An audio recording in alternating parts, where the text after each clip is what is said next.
Greetings, one and all. Welcome to a new series on the channel I like to call Hockey Strategies. In this series, I will try to explain different strategies in order to further expand your hockey knowledge and my hockey knowledge, or to help give you some extra tactics to try with maybe your Pee-wee hockey team to outsmart your opponent and earn some W's. We're going to learn some more about the inside tactics about hockey, not just go to the net, shoot and score. We're going to learn about different ways that you can get around different defenders, different forecheckers, and improve your team overall and get some more wins for your team. Now, the information for this series, put in my own words of course, is provided by the book Hockey Plays and Strategies by Ryan Walter and Mike Johnston. It's a really great and informative book, so if you want to learn more than these videos provide and have some helpful pictures and annotations and different drawings, pick up the book because it is well worth it for any hockey fan's library. It's a really good book, very helpful, it's very informative, very easy to understand as well.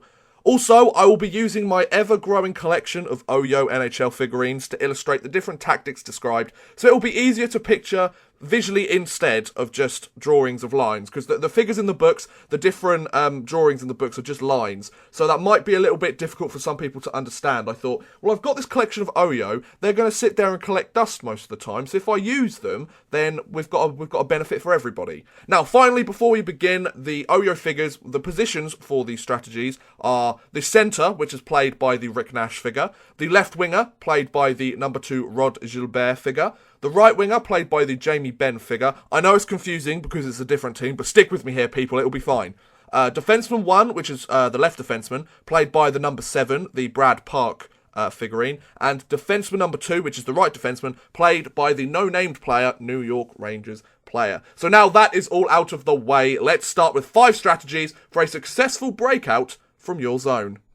First up is the up breakout. Now this is best for when the other team is taking away the net or the backside of the zone. So you're trying to push the puck further up the ice, further up your zone to break out of your zone, but the forecheckers are taking away behind the net and the area very deep into the zone. Now defenseman 1 has the puck by the left face-off dot. His first option is to pass to the left winger who is on the near boards or the centre within the left face-off dot. So he has 2 immediate choices that he can pass to. The left defenseman kind of circles back a little bit towards the goal line in your zone, and he sees the left winger streaking up the boards. There's a pass option there. There's also the centre by the left face-off dot. They could also pass to him, who then he could pass to the left winger for the streaking left winger, maybe go up into the opposing team's zone.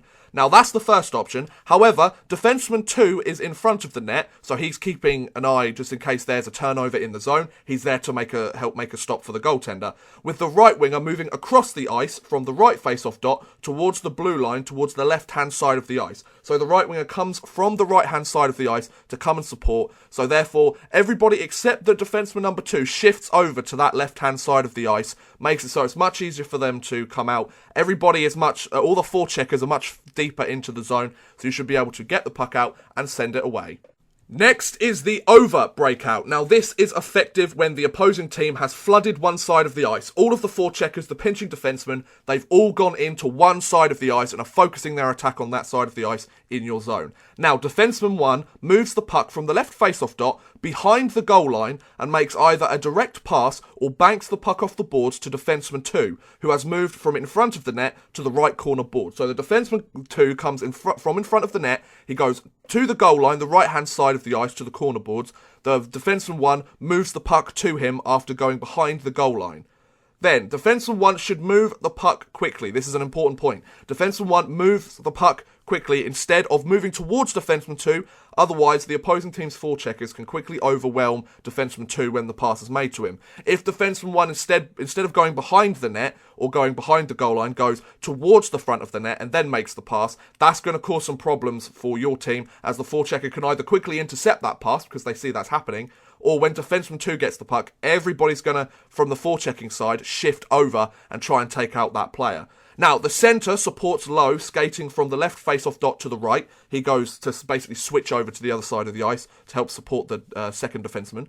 The right winger supports along the boards and provides a passing option from defenseman 2, so he's right up against the boards, he's ready for that pass. Very similar to the up breakout with the left winger. The right winger's up against the boards, he's ready for that outlet pass. And the left winger moves across from above the left face-off circle towards the upper centre zone to support. So he comes between the two face-off circles, very near the blue line, and he's there to support just in case anything goes wrong. If there's a turnover, he can try and help make that play.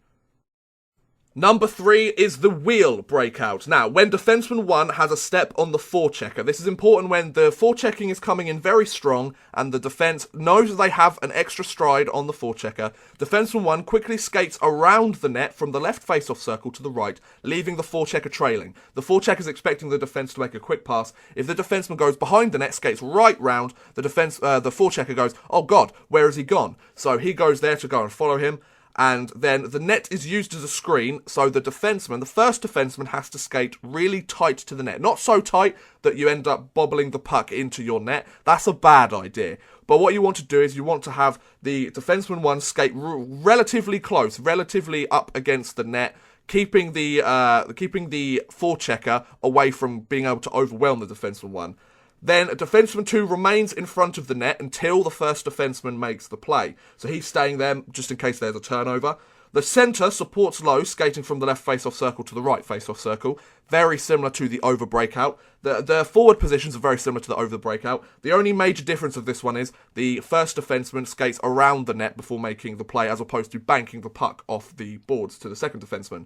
The left winger moves across the ice from above the left face-off circle towards the upper centre of the zone to support, very similar to the over breakout, and the right winger provides a pass up the boards from below the right face-off circle. Yes, very helpful. So what happens is, the first defenseman, he skates around the net, then once he's round the other side, the right-hand side of the net, that is when he makes the pass to the right winger. Then the right winger has the puck. Defenseman 2 can start to move away from the net because the right winger has the puck near the blue line, and the breakout can happen. So there's not too much of a difference between the wheel and the over. The only difference is, with the over, the first defenseman sends the puck round to the right, but with the wheel, they actually take it round to the right.